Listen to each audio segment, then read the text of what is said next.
We're doing this. We're going to get things going with this. We're going to have some fun. We're going to try and cheer you up. Let's do this. Welcome to the Show of Champions. This is the Orange and Black Soccercast.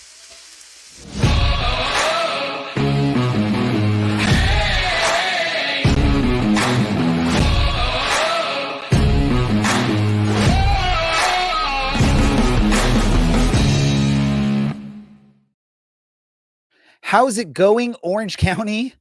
Hopefully you're doing well. I know it's been a really tough period for all of us fans of Orange County, but we're here to help you out. This is the latest episode of our show, the first and only podcast dedicated to Orange County Soccer Club, its fans and supporters. I'm your host, Ray Zamora. I'm here to take you through this therapy session as we discuss all things Orange County Soccer Club.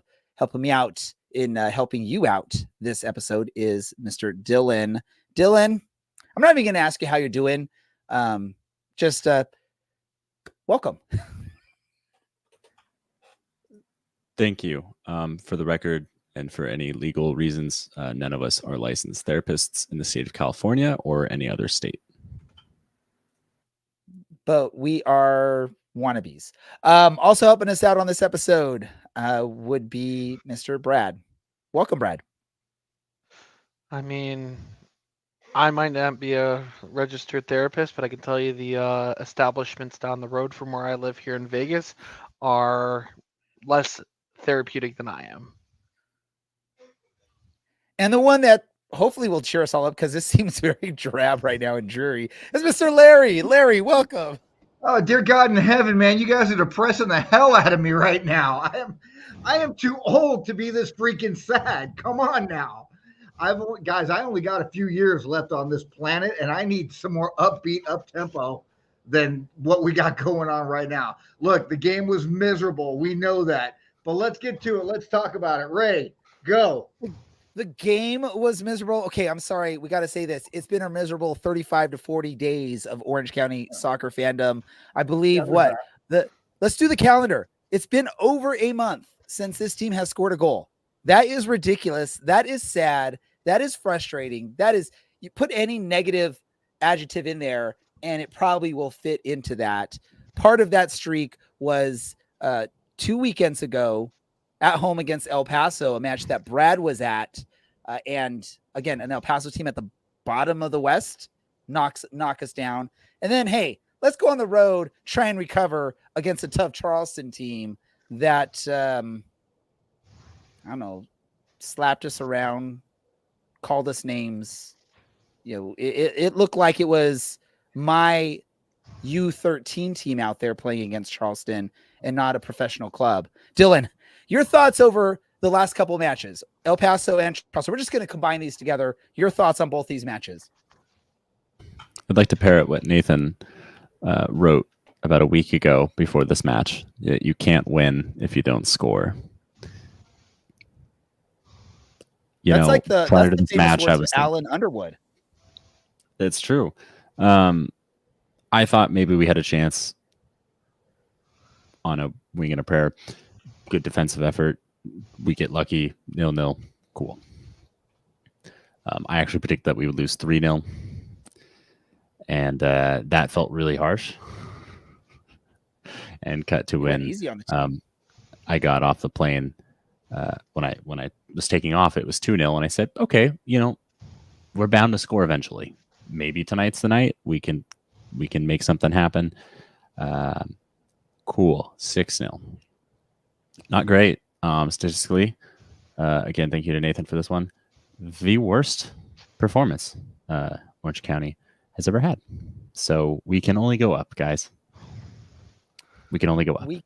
We can only go up. Hopefully that's a correct statement from Dylan. But you never know the way this season's been going lately. Let me ask you this, Brad. I'm going to ask you your thoughts on these two matches, but I also want you to answer this question. Which was worse, the home loss to a bottom of the table El Paso 1-0 or the road loss to a really good Charleston team 6-0? We were more competitive in the top of the table East game against Louisville than we ever were in this Charleston game when we were down a man and even strength yet again. we looked so much better in that El Paso game. I really did think we had a goal in us. There was chances that were coming left and right, but nobody could get a finish on it, or nobody could really challenge the goalie more than just, the goalie making good saves on tough shots. But like this Charleston game, they scored some pretty easy goals. We didn't make them work hard for those 6 goals. And, sometimes I'm like, yeah, Ray, your 0-5, 5-0 predictions, they're pretty outlandish. 5 goals in a game for one team's really rare. Well, you made if you actually stuck to your guns for this one, you would have had a pretty good score prediction this week. But the sad part about it is it wouldn't have been correct. I still would have not gotten the correct score, and it's worse than that 5-0 type of score, which is the sad part. It's difficult on these, Larry, right? And I'm going to ask you this, and this is where I wish we had Taylor, who's actually played the game at a competitive level. How difficult do you think it is for Orange County? They're going in with a game plan, and then 5 minutes in the game, they get a red card, which I'm sure some people may be upset about. Some people may say, hey, it was a red. But how difficult do you think that was for the club? Basically having to throw the playbook, the game plan out the door now because you have to mesh up your formation like crazy. And your overall thoughts on the last 2 matches? Mike Tyson once said, everybody has a game plan until they get punched in the face. And 5 minutes into the game, we got punched in the face. And my original reaction to that red card is no way. How can you possibly give that a red card? And then I had the actual rule given to me, and seeing the replay, 100%, it's a red card. Letter of the law, it's a red card. No excuses.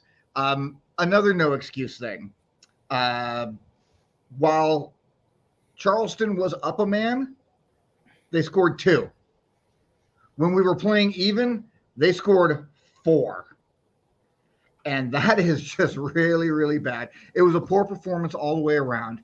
There was, again, like Dylan just said to start off, you can't win if you can't score. And we can't score right now. Not only have we not scored in a month, did y'all realize that it's been 2 months since we scored a goal on the road, and that was against Indy back on June 22nd?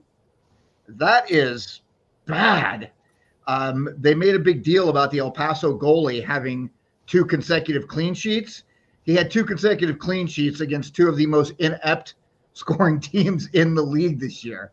So El Paso, man, that was the only positive about the El Paso game for me personally was that Eric Cavillo scored a goal. Unfortunately, he scored the winning goal and the only goal for El Paso.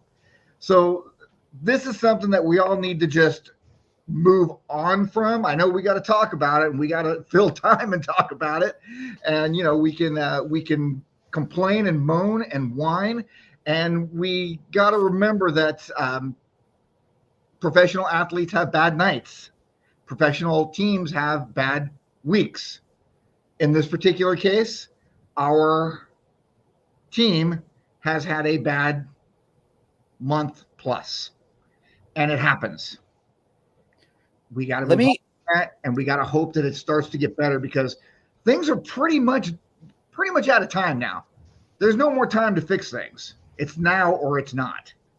Well, per something we'll discuss later, apparently playoffs are starting now for Orange County, right? It's now winner or you're sort of screwed. Let me talk about the red card for Doghman really quick. I know some people will be frustrated because there seems to be, at least in recent years, if you're going to award the penalty kick, then you give a yellow card in that type of situation. Now, I know there's also the argument that it's a denial of a goal scoring opportunity, which should be a straight red. It's difficult on there. I want to know, and this I wish where we had like a player or even Coach Hardiman on here, was the club made aware of that this is the most the ref in the league that likes to give the most red cards and the most PKs? And if so, why is Doghman putting his hand on the back of a player? Even if it's a light touch, why are you putting your hand on the back of the player and allowing them to draw a penalty? And this is per the broadcast team watching the Galazzo broadcast team. I don't know if KCAL had a different broadcast team, but they were mentioning that this ref in the match, the most red cards and the most PKs basically in the league. You have to let your players know this and make them aware so that they don't put themselves in that situation, right, Dylan? You are being way too hard. There's not like I think the players look at what they can do against Charleston, look at what Charleston can do against them, and okay, let's try and do this. Red card 5 minutes in, it's a red. He made no attempt to play the ball. It's a challenge I would do playing Sunday League because I suck because I'm a jerk. Just a little bit of a shove as they're like winding up the shoot, get them off balance and watch them shank it 40 yards wide. I like doing that. I think we're being a little harsh. Yeah, this is the worst. Again, this is statistically the worst game the club's ever had. I've seen worse performances from Orange County. I can think of one in Sacramento a couple of years ago that was worse than this. This feels like a moment where we can shift and say, oh, well, cool. Hey, we got to pull some players off that are really important. Give them half an hour rest because the game is already over. Get Seth Casipio a few more minutes. Jordan Chavez, not like reward him with minutes because, putting someone on a blowout. Got to give a debut. It's okay. The thing is that a result like this doesn't ever happen again. Never, ever. And I think, if you go to the players even afterwards and you say like, "Oh, are you happy with that?" Like, no. But at some point when it's 2-0 down and you're down a man and it's 15 minutes or half an hour into the match, you just want it to end. And Larry, you mentioned that Orange County conceded 4 more goals while level 10v10. You should know that Orange County typically plays better or plays worse when another team is down a man, even if it means that we're ultimately level again. That's how it works. It's been a while since we've had that discussion, and yes, you are absolutely correct. Yeah. Look, this team needs to figure out how to score. It's not for a lack of trying. I feel bad for Cameron Dunbar. I feel bad for Ethan Zubak. I feel very bad for Brian Olowski. I feel bad for all these players who they're not trying. It's not coming off. I imagine they're probably bereft of confidence at this point. And we're getting to kind of crunch time and everything's getting a little bit worse. And you're like, is this my one opportunity to match? I have to make it count. Everything kind of piles on. So instead of us sitting here and going like, wow, that was really terrible. I'm sure the players know that. I'm sure the technical staff know that. The owner of the club had to write an open letter apparently telling fans this isn't normal and that it won't be the same. Like, yeah, it probably goes without saying, to be honest with you. Let's move on from it. Like, let's just wipe the slate clean. Let's try not to assist the other team twice the next game. And hey, clearly we know how to put that final ball in. So we just got to do it on the other side of the pitch and we'll be fine. Larry, you brought it up in the chat. Talk to us about what did you see out of the debut of the youngster for Orange County? I like the way he looked. He was, to me, he looked very confident with the ball. Not Kyle Scott confident, but he still looked very confident with the ball at his feet. He made a couple of nice moves down the left side of the pitch where there was one point I remember where he was coming down with the ball and a couple of guys came at him and he pulled back, made a little spin, made a nice pass off. I can't remember who he made the pass off to because I'm sorry, at that point of the game, I was a little bit checked out. I was trying not to be, but I was. But I liked what I saw from the young man, like any of our young kids. Ben Norris, man. Hi, are we high-fiving, Dylan? What are we doing? No, I have a question. He wants to make a comment or a question or something. Go ahead. Go, please. Could you say his name, please, for us? Pedro. Guimarães? Let's just say it like that. I can't say it with the Portuguese accent that Dylan probably wants. You know what we're going to do right now? We're going to christen him with a nickname, Gumi. I don't love that. Pedro G. It sounds like a old school 90s rapper name, Pedro G. I'll go with that one. No. Yeah, I don't. I don't know how to. How say do we his say name. it, Dylan? Give us the lesson, How because do you you say like it, to Dylan? do all this. Like, I'm not Portuguese. Hey, the man made his professional debut. He deserves to be named. is it supposed to be like Guimaraes or something like that at the end? That was pretty close from my understanding. It's Guimaraes. If you play FIFA and you use the player from Newcastle, you'll hear the announcer say the Portuguese pronunciation of the name. That has the There you same go. last name as this. So there you go, Hey, Bruno. Bruno he's worked really Fernandes. hard. Yeah. His family have undoubtedly, there's been a lot of sacrifice and a lot of hard work that's gotten him to this point. He deserves to be named. Congratulations to him. I'm really sorry it came during this performance. Maybe we Hey. get something better next week. It is what it is, but for any young athlete, a chance to make a debut, whether it's in a situation like this or the opposite, obviously you want it to be where your team's up 6-0, but it's still an opportunity to make a debut as a professional. And it has to be an exciting moment. So congratulations for him on that. And hey, that's one thing this team has done well with the last few years is bringing out some young players, letting them make some debuts and put some minutes in to showcase their skills. Brad, you get the last comments on this match or these, just what's going on with the club before we move on. Oh, If you want. I mean, where do we begin? We don't have time to really break down anything other than like what we've said the last 4 shows is we all know this isn't good enough. The team knows this isn't good enough. At the end of the day, somehow under some miracle, we still sit in 8th place in the West.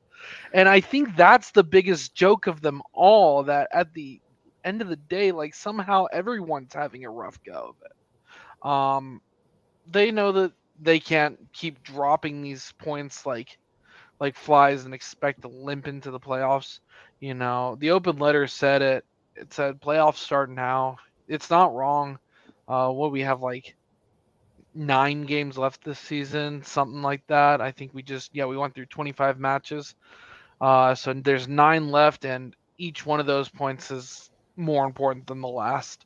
And we start with a team that's solidly into playoffs that's going to give us a lot of challenge. They've given us a lot of challenge over the last couple of years. So, yes, Larry. I'm going to moderate for a moment, and I'm going to ask the 3 of you a question. 9 games to go, 27 available points. Orange County Soccer Club is sitting on 28 right now. Phoenix is sitting on 27 with 2 games in hand. How many points from the 27 does Orange County Soccer Club need to make the playoffs? Oh, I thought you were going to ask how many we're going to get, because I was going to say 27. Now you're making it harder. Hey. What do you think, Dylan? I want to hear your smartness. What? I'm going to say 15. Look, it doesn't matter. Squeak in the 8th. Great. At that point, just 4 wins. Actually, that's not even true. At that point, just 4 draws and be good at penalties. That's all it takes at that point. There we go. So we just got to get there because, again, no one cares about how good you are during the season. You just got to get to the dance at the end.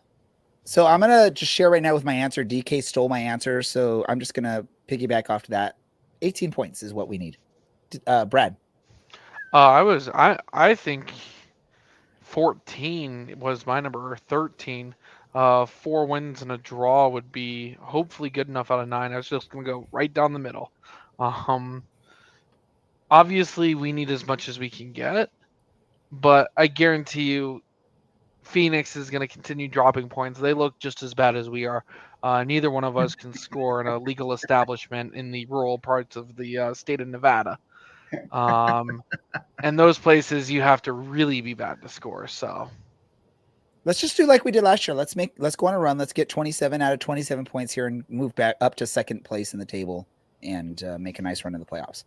To do that, we need to pull 3 points on this next match against a team that in years past we would have been shocked to see them ahead of Orange County on the table, but they are. They actually have now legit real owners that really care about soccer and not just the let's just throw anything out there and hope people come out to the matches. Las Vegas, they are sitting 5th in the table with 35 points. 7 on top of Orange County. They're within reach if Orange County can start doing things that we're hoping Orange County can do. What does Orange County need to do to win at home after getting knocked out 5 times on the road? Brad, go. Yeah, I need to hear Mike Watts on repeat this week saying, "Trouble, a Rose Arena's beat," because that's who's in net for Vegas. Look, I've seen them play live a couple times this year since I am local. They're a lot more solid of a team this year, rounded out by Emer Clementa in the back. Corey Bennett has been a goal-scoring machine who's come off the bench a lot of times and really has looked good for the team. You can't forget the 2-time MVP at some point, Salo Asante, who has really put together a good, solid effort in this midfield, and built. He looks young again. He's not getting as many minutes, obviously, because I think he's like 32, but he's making the most of it. And then finally, there's so many more names that just look good on this Vegas team, and they're working really well as a team. But Charlie Adams, when he's on the field, he is the veteran linchpin with this team, and there's no way to say it, but they look like a team when we don't. Dylan, your thoughts? Does anybody happen to remember the evening of October 23rd, 2021? I figured I'd give everybody a couple seconds. If you're listening, not live, you could hit pause and you can look it up really quick and be like, oh, yes, of course. It's when Orange County played Las Vegas. Yes, when they beat Las Vegas. I don't know why you're like a 1940s newscaster. Anyway, we need to score goals. That's what we need to do. But just not even a great performance, but a full performance. A 95-minute long performance is what we need. For those that don't remember that and didn't bother pulling it up, Declan Kynan, who is kind of involved with the club now, really kind of him to score a 65-minute own goal, and then Danny Trejo scored an equalizer in the 91st, and then this young fellow named Ronaldo Damas put the game to bed in the 94th. I remember when Danny Trejo scored his equalizer, and it kind of just felt like the wind had gone out of our sails. When we lost 6-0 to Charleston on Saturday night, it felt like the wind kind of went out of our sails. But there is a chance that we could do something special. And, if it's at the expense of Las Vegas again, great. Because that city why does it exist? There's no water there. So, for all the mountains and natural wonders and beaches that we have. Brad proved you wrong. He showed his water bottle, Dylan. There is water there, technically. It's true. But what my point is that Orange County is an immeasurably better place than Las Vegas will ever be. So why not be better than them on the field? Larry, is it possible not possible. Is it realistic for Orange County to get 3 points in this match? The way they've been playing, the form they've been on. Will they score a goal against Las Vegas? The way they've been playing, no. However, there is a game plan in place, okay? And here's what it is. Some of you may or may not know, I have a couple of Major League Baseball connections.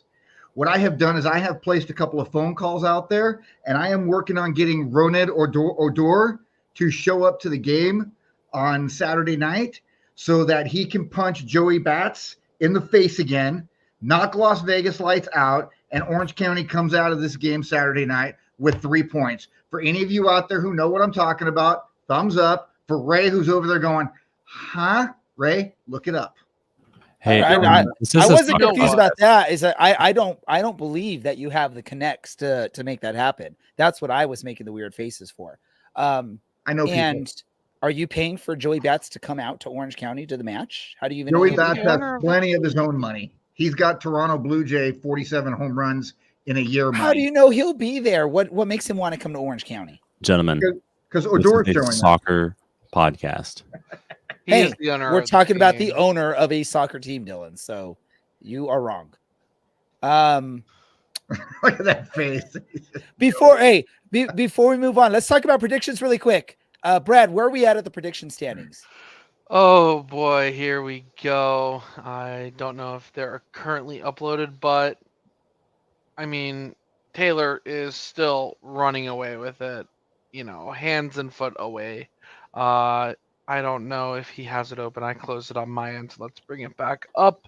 Just a quick little rundown. Taylor's at 56. Kayvon's still within striking distance at 51, and Michael's at 46. I have the second most points of anybody on the podcast, 14 points behind Taylor. So she's just run away with it, and she just makes us all look bad. She's Charleston. We're Orange County. Ooh, Ray, that was a Ray low got blow, broken. Brad. That was a low blow, Brad. If the shoe fits, Ray, I'm just the heel here. All right, here we go. We've known this by now. We've learned that you volunteered to be the heel of this show, and you get that role. Let's do this. Let's try and catch up to Taylor here by making some legit good predictions. Dylan, you go first. 2-1 Orange County. So we're scoring 2 goals for the first time in 40 days, 42 days at that point. Great way to go. Probably Dylan. longer. Didn't our last game was 1 or so? I don't know. Yeah, I believe in history repeating itself. Therefore, I have singled out this one match versus Las Vegas to be repeated. That or the ghost of Chandler Hoffman's knees is going to come out of retirement, and we're going to get a first half hat trick from somebody that hasn't scored all season. Ethan Zubak? Someone else take that one, because that would be pretty freaking. That would be nice. That would be beautiful. Well, Brad might take that because he was showing, I think, his jersey number of 24. He thinks there's going to be 24 goals in this match. What's your prediction, Brad? I was showing off my dog who had 2 paws in the air, normal, standing, and 0 paws in the back. So I'm going to say 2-0 Orange County, because we're just going to throw energy like that out into the world. There's no logic behind anything. So you're basically saying the town you live in is the rear end of a dog. Great. Larry, your prediction. 1-0 Orange County. We're going to Colin Shuttler is going to get a clean sheet. We are going to get a goal from somebody. I don't know who it's going to be, but we are going to come out of there Saturday night with it's not going to be Brad's dog who's going to score the goal. I can guarantee that much. But somebody is going to come out, and we're going to get a 1-0 victory. I got to do this because I just need to try anything we can at this point to make this work. So I'm just going to go back to my weird things that Dylan hates. I'm going to say 5-0 Vegas, just hoping that it pulls some great vibes out for Orange County. But that's my prediction, 5-0 Vegas. Maybe our next person that we're going to bring on here, or our guest for the day, can shed some light on what's going on around the club, bring us some positive energy, make us excited. I know he's stoked that we're at home, bring the fans out. Let's get this thing going. That's Mr. Dan from the front office at Orange County. Dan, welcome back to the show. Gentlemen, good evening. Good evening to you, and thank you for taking some time to speak with us. Hey, here's what we're going to do. I typically ask the first question, but I promised Larry he's going to get to go first. So, Larry, take the ball. Dan, it is always a joy to have you here, my friend. You are team knowledgeable, you are sports knowledgeable, and you are podcast knowledgeable. So we thank you for that. And we thank you for coming on. I got a couple of questions for you tonight. First of all, what are we drinking? Well, as he lifts the glass. I figured, given that we've just suffered the largest defeat in club history, that I probably should have a glass of whiskey. So I have a glass of Balvenie 16 French Oak. I think this is the first time I will have drunk on your podcast on my 6th or 7th appearance. So cheers. Cheers. Cheers to you. And can I just say, I'm not trying to take away from the moment, and Larry, you'll get to ask your next question, but it would have been poetic if you would have said, I got a glass of Malort that I'm sipping on tonight in pain. I don't know if you've ever tried Malort, Dan. Have you tried it? Can't say that I have. Dan All right. is way too high class for Malort. Brad, next time you're around and Dan's nearby, we got to figure out a way to introduce him to this burning flip flop alcohol known as Malort. Did you say you actually have Malort with you right now, Ray? No. I Oh. didn't say I have it. Oh, I thought I heard that. So, It's wonderful stuff. Yeah, Dan. A lot of us want to address this letter from James Keston today, and I know you want to come on here and talk about it. I'm going to kind of give you my thoughts on it, then I'm going to let you speak. I am a longtime supporter of the club, as we know. I am a longtime Orange County native. Orange County sports fans are some of the most apathetic fans out there, as witnessed by going to an Angels game, as witnessed by going to a Ducks game. You know, Angels games, people don't show up till the fourth inning. You've got Karen and Jenny sitting behind you talking about little Jimmy's Taekwondo class instead of watching the baseball games. Was part of James's reason for the letter to reach out to the fans and help them to stay engaged with a team that is really, really struggling. And, you know, frankly, you know, last year we had a good year. The year before that, the team struggled mightily as well. Was that maybe part of the reason behind his sending that letter out today? So it's a good question. I think there are debates among people in sports teams about what you do in the face of poor performances. So there's not really a true and tried method for this, but I have seen in my fandom and professional life over the years different versions of this. There was a couple of famous examples in England where some fans travelled down on a Tuesday night on the train from one end of the country to the other, and the team didn't perform well, and the club offered to refund them their train fares because they thought that the fans had not, you know, they'd spent their hard-earned money and the players hadn't given a performance. You know, obviously, having been to the Angels this year and other years, you know, you have to be careful you don't write letters of apology every week to fans. And, you know, I think we've never done it. We've issued club statements in the past about things that have happened, you know, racism towards our players being one. And I think there was something about, you know, we lost 6-0. It was the biggest defeat in club history. And I think the feeling was, depends what sort of club you want to be. I think and it's obviously the club James has built, I think the feeling that we have and the ownership thing we've done recently, and I think this was addressed in the letter, is I feel like we have a relationship with our fans that's different. And I think it's different partly because of what happened, what's now 2 years ago. And it just felt like we needed to say something, because obviously we get criticised on social media, we don't reply, it's fine. But, you know, this was the biggest defeat in the entire history of the club. It's not yet the longest goal-scoring drought. It will be if we get to the 75th minute of the next game having not scored. But Let's not do that. It feels different. And I think, you know, when we post a full-time graphic after games, fans comment, and that's obviously their right, and they can say what they like, and we don't mind, and, you know, that's fine. It just felt like the preponderance of comments after the 6-0, and sort of the feeling that a club has when they concede that many goals. We wanted to say something, and I think the thing we wanted to say was pretty simple, which is, you know, it says this in the letter, we know this is not great. Like, we're not going to pretend these are performances that are befitting the standard that fans have expected over the years.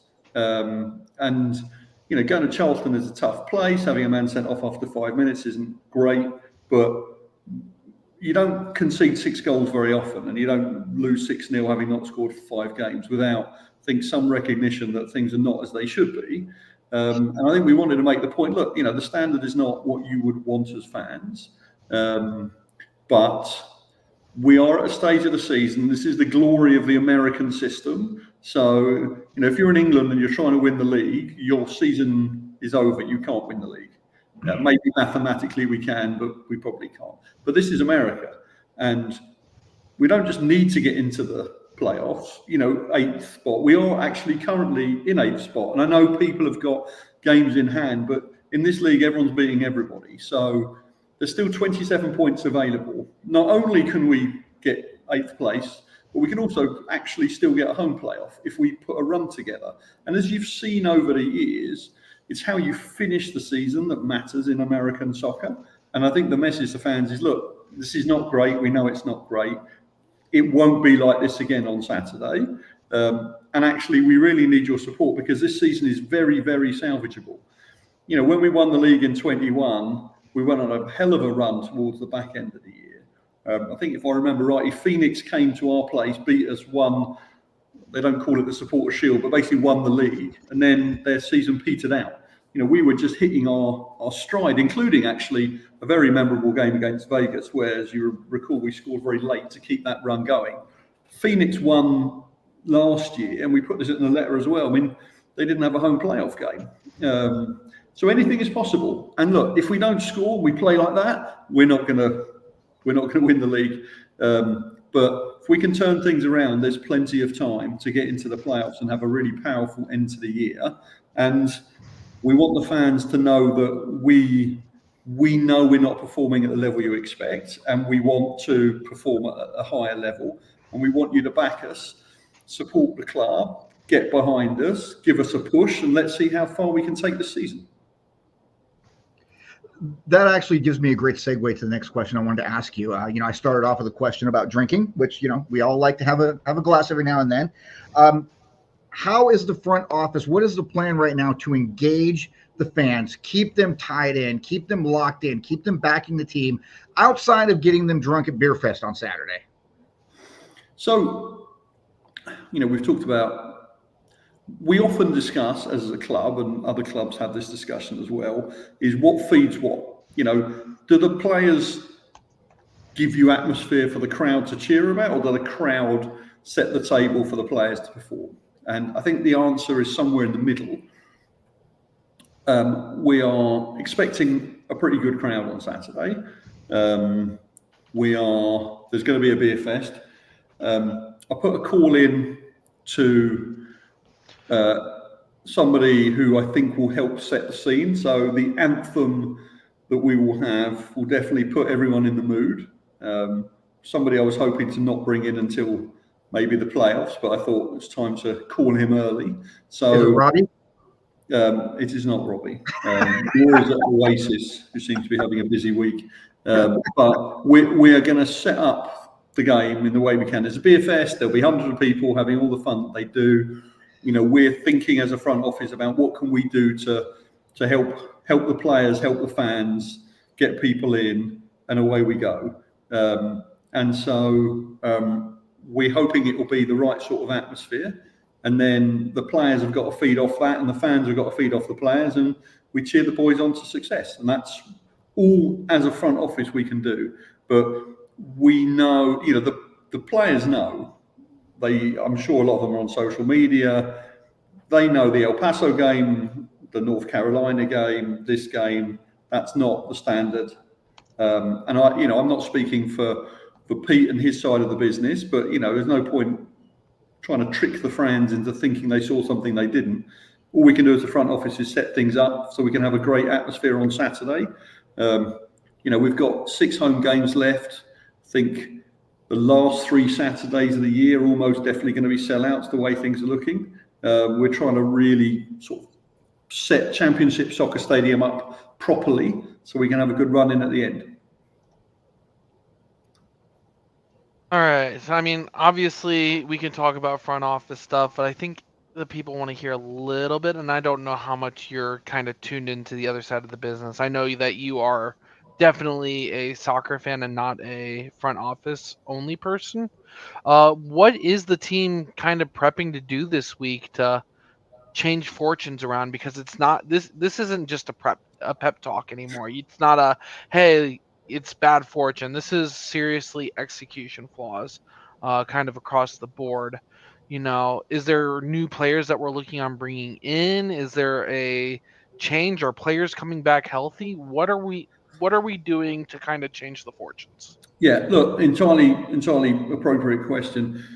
I'm not going to speak for the football side of the business. It's not appropriate that I do so, in the same way that you wouldn't ask Pete about season ticket prices for next year.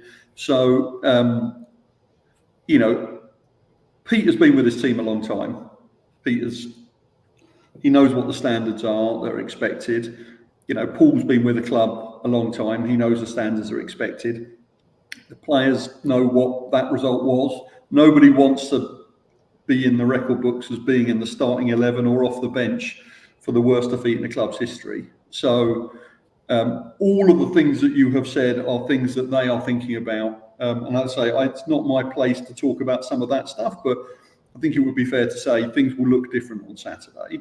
And they'll be different in a few different ways, including how the effort, the performance, all of that stuff, you're going to see it. So I can't talk for the football side of the business, but if you believe in this club and the things the club has been able to achieve over the years, you'll know that they're doing everything they can to rectify the situation.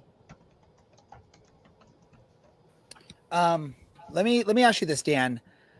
And now I'm sort of blanking on the question I was thinking I was going to ask you. So I'm going to come up with something off the fly here. But the club has made strides on building relationships, like you said, with the fans since going back to the whole stadium debacle, the ownership in the US, the ownership in the UK, also seeing a lot of partnering up or branding with some really well-known social media people related to soccer. What has the club seen from that sort of interaction with some of the social media stars that cover soccer? And should fans expect more of these collaborations or more of these partnerships with some of these well-known social media members that are trying to spread the word? Yeah, I mean, we're trying to do something special with this club, and we've talked about a lot, I think, how we're different from other people. I often, on our Monday mornings, we have a team meeting, and I remind our team that, everyone else is out there selling hot dogs and tickets, and we're trying to create transfer pathways for the best young players in America. But also just, the sort of community building that we're doing, the ownership stuff, we are different. Whenever we last won at home, there was a pretty famous in the sort of narrow football community English YouTuber who came out for that game. And we actually have another YouTuber coming out on Saturdays. I'm not going to say who it is, but there's somebody else who's going to be one of the new British owners of the club, who'll be at the game on Saturday. And hopefully we get the same results. So the video, like the last one that's now had nearly 200,000 views, I think it's been very favourable about the message it's given about the club. Hopefully there'll be something of similar quality produced this Saturday night, because there'll be another atmosphere like that. There'll be another performance like that, and a set of engagement with our loud fans that will enable them to make some really powerful content. I think it's quite heartening to see how that has all gone. So we've had more than 1,000 people in the UK have registered to become an owner, which actually I think is more than we had in America in the same period of time. So, people can see what we're doing is special. Now, obviously, the results aren't amazing at the moment, but a club is much more than their last 5 games. And I think that's part of what the letter today was about as well, which is, people support teams for different reasons, but if you just go along thinking your team's going to win every game, then nobody would be fans of the Angels, the Ducks, Clippers, Tottenham, AFC Wimbledon, the England football team. That's not how sport works. We won a championship in my first year with the club, which was very exciting. There are teams in the league who have never won a championship and may never will. We may never win one again. That's the nature of sport. Football is about community and coming together and being with people every week in a common cause. And of course, it's frustrating when the team aren't scoring and the team are losing, but everyone's in this for different reasons. And hopefully that people will remain committed to this club for the remainder of the year and beyond, whether we win or not. Although, of course, it'll be a lot more fun if we do. And I'll just say this, Dan, you moved on up my list when you called out the teams, because the first 4 teams you called out were the teams that I support in each of those different sports. When you said Angels, Ducks, Clippers, Tottenham, those are all my teams. Oh, right. Well, I'm sorry, Ray. But look, well, then therefore you're probably more experienced in this than anyone else, and I'm not sure why you're complaining about the results. Hey, for a lot longer. I've said it for anyone that knows me. I'm a Clipper fan since the 80s. I've been through hell and back and hell again. So I'm true to my team. I will support Orange County through thick and thin, and I will be there. And I'm sure a lot of the fans that are the hardcore fans will do so as well when it comes to this team. Let me ask you this, because you brought up the European investment aspect of things. How many of your friends and family that back home have invested into it? And do you have any knowledge? Because I believe wasn't it Watford that was throwing out some investment opportunities as well around the same time? How is that comparing to what you're seeing or hearing from Watford's investment strategy? If you know anything, I don't know if you know anything. Yeah, no, I do. I mean, Watford basically using the same platform as us and doing the same thing as us, but they're English doing England and America, and we're the first American team doing American and England. I think in terms of sort of percentage of fan base and size of the club, we're probably doing slightly better proportionally. In pure numbers, they're doing fine. They've raised millions, but then their club's worth 175 million. And so, they're doing something different to us. But I think I've been pleasantly surprised at the interest that we've had, because I think we're trying to do something different as a club. And, that's sort of, again, people are in it for different reasons. You guys come every week and we appreciate what you do for the club. But there are fans on the other side of the world who are supporting the team. They follow the results. They may never come to a game. But that's the nature of fandom. I mean, we joke about you supporting Spurs, but how many Spurs games are you going to go to? And that doesn't make you less of a fan if you don't go. I think that's the nature of sport. I'm an AFC Wimbledon fan, as you may have mentioned once or twice. And, when I lived there, I had a season ticket. I've probably seen them play once or twice a year for the last 6 years. Now, I just dropped about 400 quid in their club shop last week. But, I'm not going to I may only go to one game this year. That fans are in it for different reasons. It's your church. Sometimes you go every week locally, you follow from afar. You need all of those different fans to make up your club, and we're honoured to have fans from all over the world supporting us, and we really appreciate the local fans that we got. And I think, and we said it in the letter, part of the reason we wrote the letter is because I think there is a different expectation. At least for us, we feel like it's your club. Whether you're a season ticket holder, an owner, a casual fan, it's, I think we've said this before, it's your club. The players come and go, the managers come and go, the front office come and go. It's a fans club. That's what clubs are. And we wanted to remind the fans that we know who you are, we hear you, and we want you to keep supporting us, even though we're going through this tricky spell. Not sure that was your question, but that's my answer. Dan, who is winning on Saturday, and what's going to be the score? Can't ask him that question, Dylan. He can't go on the record with this. I think the reality is everyone who comes to that stadium on Saturday is winning. It's a slightly corny American answer, but I think the point is, like I said, there'll be some of you who are there who know that we haven't scored for 5 games, and you've probably started in the calculations now about what we need to do to get into 4th place. There'll be some people who are coming along because they want to see their friends. There are some people who are coming because they're part of a group who've bought tickets. They may be their first game. They don't know whether we're top of the league or bottom of the league. They just want to come for a night out with their friends. There'll be people coming to the beer fest, and we've seen it before. Some people coming to that beer fest might not even know there's a football game going on in the background, but maybe by the end, or their 3rd beer fest, they're season ticket holders. People are going to be there for different reasons. Maybe they're going because it's free parking. And it's the only sports venue, I think, in Southern California that has free parking. But people come for lots of different reasons. But everyone coming there, hopefully, will feel part of a small community club in a beautiful stadium with an amazing backdrop, and hopefully the right result as well. Dan, I love the answer, but I fear that perhaps your 6 or something years in America have corrupted you to give you such an answer. That was almost too diplomatic. I don't love it. Look, I was hoping 15-0 United or 15-0 County or something. I had a really interesting conversation last week with, as some of you know, we've got this sort of relationship with the Portland Pickles, as it were. This independent baseball team in Portland, because the guy who owns them was brought in by me 3 or 4 years ago to help us redesign all our marketing stuff. And we've had Dylan the Pickle has come to a couple of our games. And he's an extraordinary marketer and businessman, and they've done an incredible job turning a profit in independent baseball, which is difficult to do. And there's a lot of stuff they do which is very clever.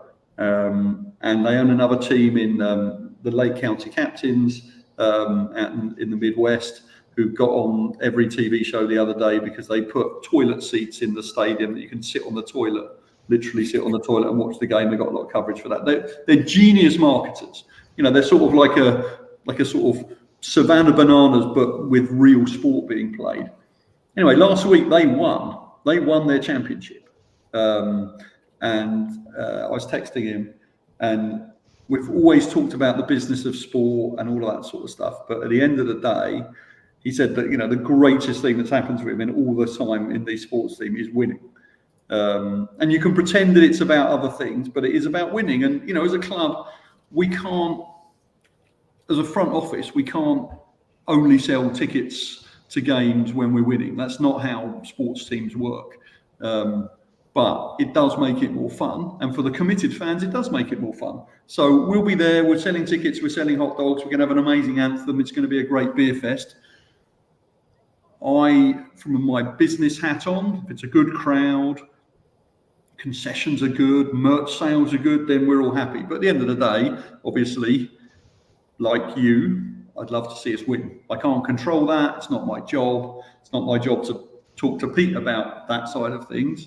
But yeah, it will be more fun. And I think we've got I'm not sure we've announced it yet. We've got a new promotion that we're doing, which is unrelated to the form we're in at the moment with a partner. We were going to do one of these promotions where if something happens in the game, the fans get something. And I'm not sure if we're ready for it this week. But, if we score... Yeah, we were doing it with Uber Eats last year, if you remember.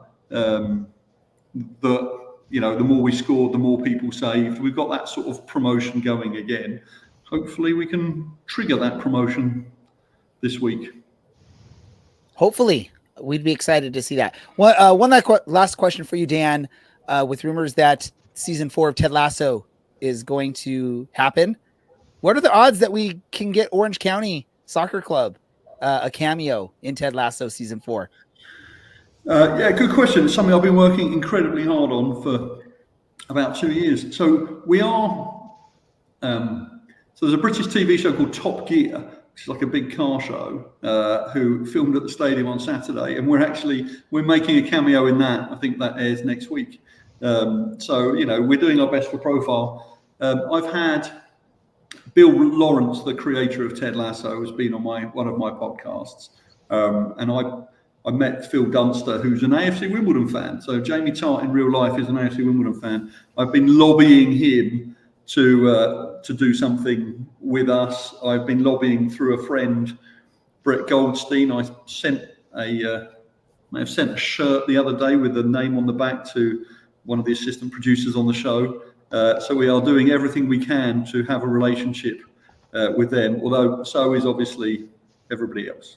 But I would love nothing more than to be in some way involved, because it's a great show and it's been good, between Ted Lasso and the Wrexham staff. Football in this country is being explained to non-football fans in a way like never before. So we just want to be part of that story. No, awesome. I love to hear that side of of the back end stuff that people don't know about what's going on with this club and trying to build relationships outside of the Orange County community. It's awesome to hear. Dan, we want to be thoughtful of your time, but before we let you go, any last comments that you want to share with our listeners, with the fans? Yeah, I guess the thing for me, I just want to say is thank you. And I think I've said this at the end of comments on this show before, but at the end of the day, we have lots of fans of different types, as we've discussed. You guys are right in the middle of this, and you're devoting your time with things like this podcast, and people listening to it are the real fans. And I think, the letter probably wasn't for you guys to an extent, as in, I don't want to make any assumptions, but my guess is you're not going to stop being fans, even if we don't score on Saturday, even if we don't make the playoffs. You are very much our core fans, and we appreciate all that you do. And I think it was really interesting, if you were to look on social media today, this letter was written by James, it was sent out on email, but social media is where people get to respond publicly. And, I expected some of the comments. There was lots of support from supportive people. There were some pretty brutal comments from slightly less supportive people, which is entirely their prerogative and their right. I was slightly confused that somebody thinks all our problems this year related to the fact that we have thousands of owners, which I think may have slightly misunderstood how ownership works. But that comment aside, people are entitled to their views, and their views are the team isn't playing very well, and so they want to be able to voice their upset. And, real fans of real teams support them through thick and thin. And we're a bit thin at the moment, and we really appreciate the support of our core fans. And I think the message will be, the players know exactly where we are and what needs to be done. It makes a difference when the fans are on our side. So I think it was the North Carolina game. The atmosphere was not amazing. It was our lowest crowd of the year, and the team performance was, I would say, tepid. But I think that the atmosphere was tepid. I think it's partly because we didn't have a shot on target. But these things feed off each other. I can't make you support us when we're playing badly, and that's not fair on you. The players have to do their part as well. But if you stick behind you stick behind the team, hopefully they'll give you the performance that gives you something else to cheer about, and it all becomes a self-fulfilling prophecy. And we end up with an atmosphere like we had when we beat San Antonio on Owners' Night, and the 3 goals we scored in the first half the week before. Like, we need your help for that, and you, the core fans, are the ones who are going to be making that noise. So, give the boys the benefit of the doubt. We're giving you a cracking anthem to start things off. Give the boys your support for as long as you can in the game, and hopefully they'll reciprocate, and we'll all go home happy on Saturday. Hey, Dan, I think that I can speak on behalf of the core fans that you just mentioned. I think I can speak on behalf of all of us here, the Russells out there, and the Blaines, and the Chuck Eldridges, and Logan Dollars, and all of those guys in the CLC. I think I can speak for all of us, and I can say this with confidence. If the team does not score another goal the rest of the season, we are still going to be back next year, and we are going to be making noise, and we're going to be back the year after that. Now, if the team doesn't score the rest of the year, we're going to be pissed off, but we are still going to be there every week, and we are going to be making noise, and we are going to be behind this team. There is that core group. We are always going to be there. So that's one thing that the team and the front office does not have to worry about. And I appreciate you saying that, and I think we know that, and it's about everyone else doing that. And look, it's a tough time at the club. Like I said, it's just had our worst, maybe not our worst performance, but definitely our worst, statistical result the club has ever had. We are in one of the longest goal scoring droughts, so it's not great, but it could be worse. You could be a supporter of the Clippers, the Angels, the Ducks, and Tottenham Hotspur. So, be grateful. Oh, man. Oh, I was just going to give you such an amazing outro, Dan. and you had to go and hit me below the belt, but I will still do it. Ladies and gentlemen, round of applause and thank you for visiting us. That's President of Business Operations for your Orange County Soccer Club, Mr. Dan Rutstein. Dan, as much as that last bit hurt, thank you for taking some time to talk with us. And hopefully the next time we have you on, we get to be just super on the positive end of things and talking about great stuff going on. Yeah, I hope to be talking to you about how we are going to do playoff tickets this year. And with 27 points still available, there's no reason why we shouldn't be thinking about those sorts of things. So don't book your holidays until after Thanksgiving. Awesome. Thank you so much, Dan, for joining us. We'll talk to you again soon. Thank you. Thanks, Dan. All right. Well, let's go ahead and get this thing wrapped up at this point because we're at the time crunch. Before we do so, what did we learn this episode? I'll go to you first, Dylan. What did you learn? That Orange County and this podcast well and truly made it. Cool, man. I can't believe it. The absolute garbage that this is, specifically our podcast, not the club. Thanks for tuning in and tuning out. Larry, what did you learn? I learned that we are supposed to partake in serious conversation, according to the some comments in the chat room, and that's really all the attention I'm going to give that person. I also learned that Phil Dunster, aka Jamie Tart, Dan, I hope you're still listening. He has horrible taste in football teams. You got to chuckle out of Dan in the green room. I'll let you know on that, Larry. Brad, what did you learn this episode? Love you, Dan. You know what? I'll give some British love. I went and saw the Struts this past weekend.